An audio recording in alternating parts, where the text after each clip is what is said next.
How's your media order? Welcome to my review for Your Next, a film that's recently at the cinemas in the UK. Here's my to confirm it. There we go. Awesome stuff. So let's talk about Your Next. Why did you black out the sun?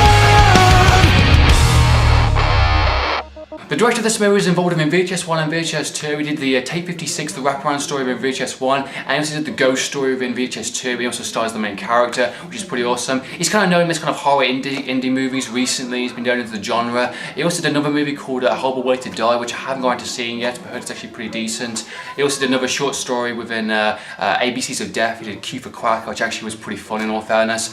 And of course, Your Next is his latest kind of mainstream horror movie. It was released in 2011. In film festivals and other kind of conventions. It's only recently got a worldwide release within, of course, this year 2013 in the US and the UK. So with this much hype and publicity and excitement, with trailers and posters and advertisements everywhere, is the movie built up this hype for good reason? People saying it's next Halloween, next Nightmare on Elm Street kind of thing. So those movies are cult classics. They're kind of redefining the genre in a sense. Cabin in the Woods redefined the genre. This movie does not redefine the genre, but what it does well, it does really, really well. And what it does, I think personally, is one of the better of the home invasion movies that I've seen. As I've seen in previous videos, especially within the Purge review, that home invasion movies can't rely on the same kind of tone and the same thing for a 90-minute movie, and that's why I was very happy with The Purge. It did something very different, had a 3-act structure, and so this movie has a 3-act structure. It changes, it develops, it builds up, and actually delivers very well, and I was very happy with this movie overall. It was a little better than I thought it was going to be. I wanted some really awesome scenes, like people were saying in other reviews, and I definitely got what I wanted to say, definitely for sure. The storyline of this movie is exactly what I expected it was going to be for a home invasion type movie. A family get together, and of course a couple of people crash the party for reasons which we find in the movie. It does throw a couple of kind of twists and curveballs at you, which actually some you see coming. Storyline is not what I'm mainly watching it for. I'm watching it mainly just for the home invasion, the horror element of it. And there is a couple of 1 or 2 jump scares which actually were pretty effective. I actually jumped at one of them. Some were it's a bit predictable in some places. But what it does that other home invasion movies don't is actually have the character fight back and actually do something. A perfect example is The Strangers. The Strangers, after watching this movie, it makes the movie even worse. The Strangers relies on just pure suspense, and it doesn't do anything. It's just like they glide around the room and appear and do all these things out of just nowhere in a sense, and it's just like they can escape anytime they want to, and they're just toying with them for 90 minutes and nothing happens in that entire movie practically. It's a very boring, average, home invasion movie, and the ending is just like, what's the point? There is no point to it. This movie actually does something and actually builds up to actually a pretty epic 3rd act. The first act of this movie is getting to know the characters. Of course, it's setting up the idea of You're Next and the actual killers and the family, who they are in the background. I thought that some of the dialogue was a bit weak and a bit I think that some of it was a bit improv in some places. I felt it was not really special and just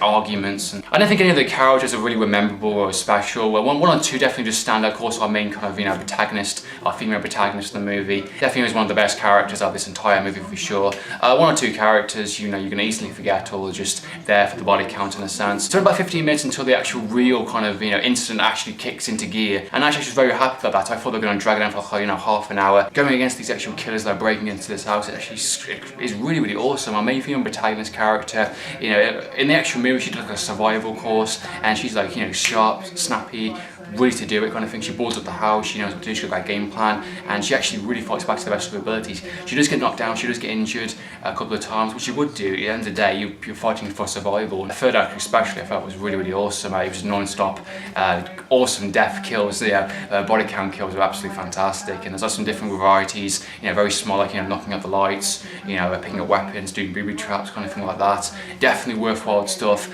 and definitely worth your actual cinema ticket price. So you definitely get your money's worth for sure, and it actually definitely does more than other horror invasion movies does. That's what I liked about The Purge. I thought the actual guys with the actual mask were pretty menacing. Also, they're pretty menacing figures. They definitely used some pretty nasty methods. I think crossbows were awesome. The actual axes, the sledgehammer kind of things, and just the way the death kills were pretty awesome. Very brutal, very nasty.